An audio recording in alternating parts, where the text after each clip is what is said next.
Nggih.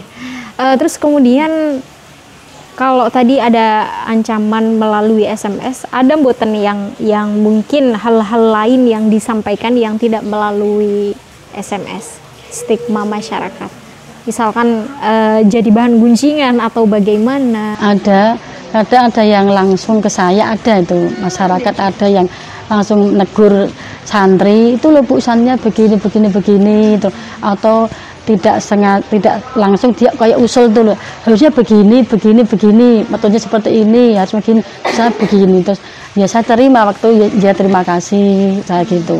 Terus kadang saya cuma kembali ke gini, ya bukannya saya kok langsung ke orangnya, misalnya sampai nggak gitu, ya kita aja kalau punya anak kandung 4-5 nggak mungkin bisa mendidik semuanya seperti itu, apalagi kita ngadepi ratusan anak yang wataknya nggak sama, karakternya nggak sama, dari latar belakang yang berbeda-beda kan, dari rumah juga lingkungannya nggak sama kan. Terus di sini kita satukan untuk kegiatan bersama, selalu bersama kan, nggak semudah itu. Terus seringnya itu dia punya usul harus begini, terus saya juga gini. Terus saya punya prinsip gini, yang tahu keadaan di sini, watak santri, kebutuhan santri saya, dia cuma maaf ya usul di luar pagar, harusnya begini, metodenya begini. Nah gitu kan. Sampai usul ke ya, metodenya. Sampai usul sebegitu saya kan. Terus saya terima tadi usulannya, terus nggak semudah itu menerapkan usulan dia di pesantren sini, saya gitu Pak. Terus dia juga hanya usulan, nggak praktek gimana ngadepi anak-anak, bisa langsung diterapkan. Ya nggak semudah itu kan. Terus alhamdulillah ya berjalannya waktu, terus dilalah ya orang-orang yang seperti itu ada pernah mondok ke anaknya ke sini, malahnya nggak kerasan dan juga nggak ikut aturan gitu loh. Mungkin dari situ dia mulai menyadari istilahnya beradaan saya dan jeripayah mengasuh santri atau anak itu nggak semudah yang dia katakan, yang dia usulkan gitu loh. Oh berarti begitu banyak tantangan yang datang dari masyarakat terutama gitu terkait tentang perempuan yang memimpin di pesantren seperti itu ya. Kalau sukanya mungkin dari segi sukanya atau seninya dalam mengelola pesantren sebagai perempuan alhamdulillah bagaimana? Ya senang, bahagia. Kemarin saya tuh sampai pas ada acara halal yayasan, saya tuh memberi sambut, terus saya sampai nangis karena bahagia. Saya tuh nangisnya gini, maaf ya Mbak Nyai Sofia kan nggak punya anak kandung, nggak punya ya, terus itu sering orang juga dulu saya dititipkan Abah itu sering mencemooh sama Mbak Nyai gitu loh. Mbaknya itu nggak punya anak gitu, tapi dia sering beli tanah sampai seujung selatan tanah yang punya kan Mbak Nyai gitu. Terus akhir-akhir itu nek Abah ngajak saya jalan-jalan lihat pesantren apa gini, alhamdulillah kok jadi bangun pondok ya Bu, indah kok apa bunga ini gitu apa gitu.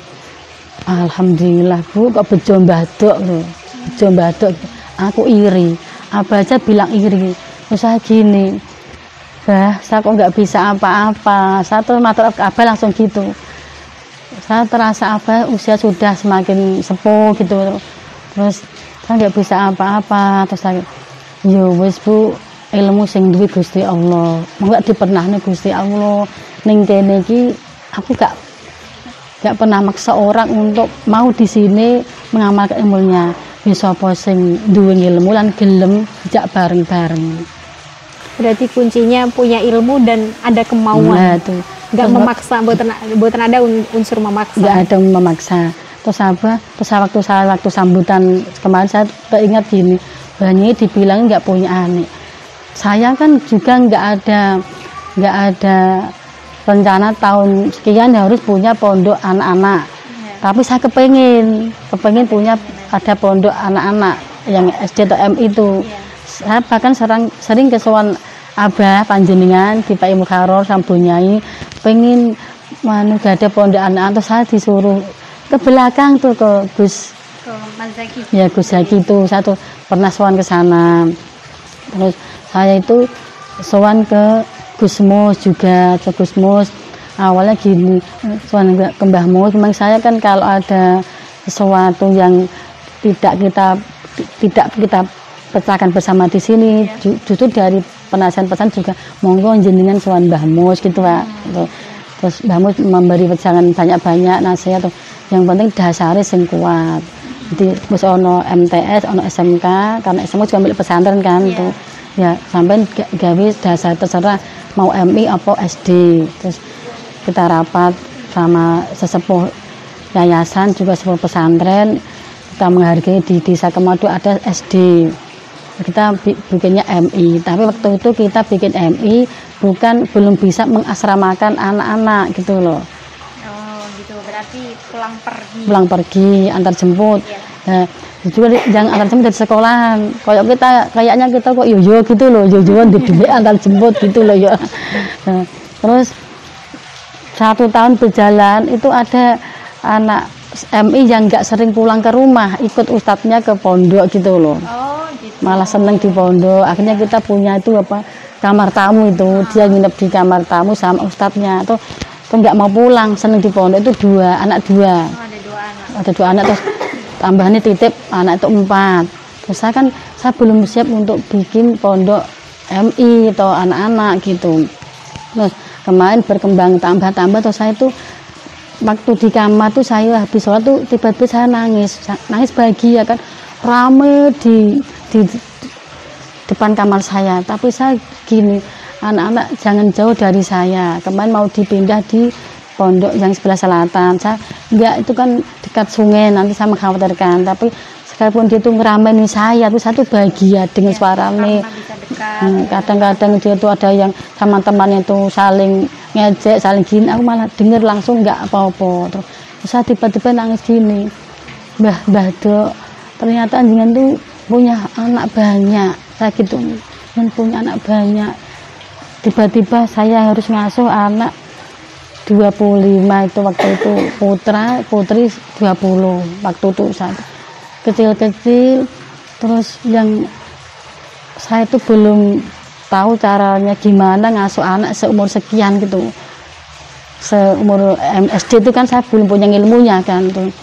Terus saya penting dekat sama dia, misalnya dia rewel saya dekat, misalnya omongannya kasar saya dengar, bisa nasihati enggak, saya tuh enggak dilapori dari pengurus, tapi saya dengar sendiri. Oh itu jadi yang perlu kita benahi gini cara ngomongnya, cara bagaimana saya begini saya gitu. Saya bahagia. Tiba-tiba saya punya anak lagi banyak itu, Mbah Dok, ini anak panjenengan yang punya anak banyak, aku ingin tugaskan untuk mengasuh. Tuh dia tuh gergel itu, saya tuh nangis gitu, ya Allah, saya nggak ngerti tiba-tiba harus ngasuh anak-anak yang seumur segini, ada yang 6 tahun, tuh ada yang 7 tahun. Alhamdulillah saya ini sebagai ibunya. Nah, di sini kan aku terus akhirnya pengen dekat dengan dia, karena di sini aku ibunya gitu.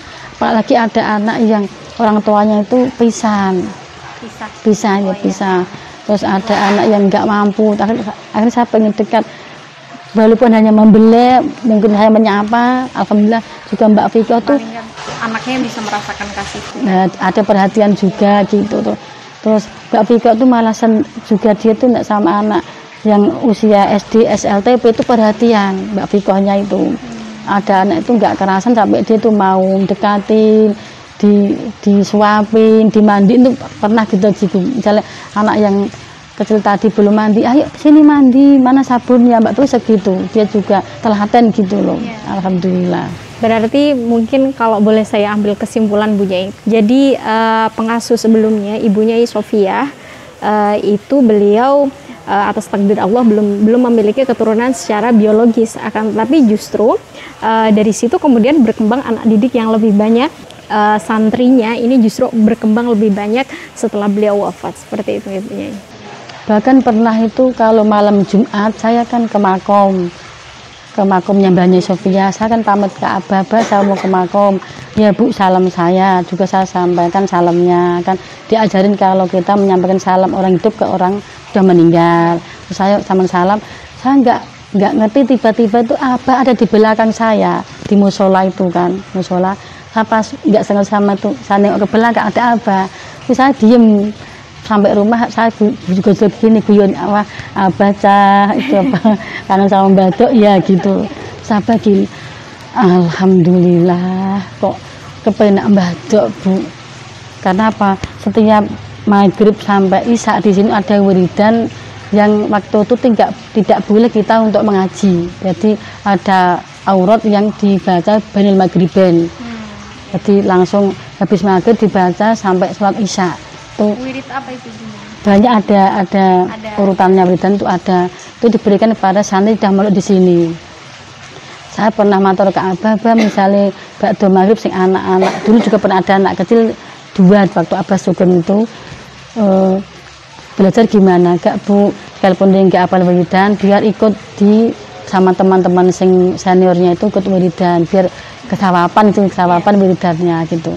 Sabah kan kok bejo mbaduk enak mbaduk saben bakdo maghrib santri membaca ayat kursi, di antara itu ada ayat kursi 70 kali.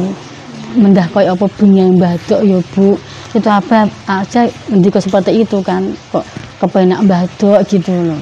Dikeloni santri akeh kan, di tiap malam kan santri sama tidur di makom banyak, di musola di makom apa gitu, alhamdulillah gitu apa ndika gitu. Nah, mungkin secara lebih konkretnya selain saling menghormati siapapun itu, apa yang bisa membuat perempuan pesantren ini lebih kuat dalam mengelola pesantren? Ya maaf ya, kalau dibilang lebih kuat saya nggak berani ya, karena perjalanan saya masih paling nggak panjang. lebih pede, mawon maksudnya paling nggak percaya dengan kemampuan diri sendiri. Itu kalau saya juga gini prinsip saya untuk percaya diri sendiri, bahwa manusia itu punya kelebihan yang tidak sama. Itu setiap manusia punya kelebihan sendiri-sendiri dan itu pasti kita butuhkan. Karena saya maafnya saya kalau ngaji itu nggak bisa ngaji, karena saya alumni sini juga. Saya waktu dulu ngaji kitabnya juga nggak kayak anak sekarang kan, banyak yang hafal alfiyah, banyak yang baca Al-Quran, ada yang hafidho. Awal saya minder karena dia tuh anak saya, tahu ilmunya lebih luas daripada saya, lebih banyak daripada saya, apalagi guru-guru saya juga ada di depan saya sebagai anak saya tuh. Bahkan ada yang guru saya tuh kalau dia mau apa-apa tuh pamit sama saya tuh malah rikuh ya, dia menghormati saya padahal saya nggak bisa apa-apa. Nah saya itu tadi prinsip saya, setiap orang tuh kan punya kelebihan sendiri-sendiri, bahkan saya nggak bisa apa-apa tapi saya waktu saya berusaha pengen ketemu dengan anak-anak dengan cara ikut mengajar, misalnya sulam safina nggak apa-apa karena saya bisa sulam safina, misalnya takrib saya bisa cuma ini, tapi saya tiap tahun ya tiap malam full 1 minggu kecuali malam Jumat gitu. Kalau saya gini, misalnya dia bisa mahir Fathul Mu'in tapi nggak mungkin bisa ke Fathul Mu'in kalau nggak ke takrib dulu, mungkin sulam safina dulu, tetap kita butuhkan. Sekalipun dia ngajar huruf ya tetap kita butuhkan, nggak mungkin sampai ke angka 9 kalau nggak dimulai dari angka 1. Saya seorang ibu, walaupun saya itu bisa nyanyi segini, tetap saya itu pengen mengamalkan ilmu saya sesuai kemampuan saya itu. Berarti prinsipnya adalah gunakan kemampuan yang dipunya dan gunakan kelebihan yang dipunya semaksimal mungkin, seperti itu ya Bu Nyai. Dan nggak usah minder, pede saja dengan kemampuan diri sendiri. Kalau memang kita diberikan anugerah atau diberikan kelebihan di bidang situ, ya berarti dimaksimalkan di bidang itu, begitu ya Bu Nyai. Ya siap.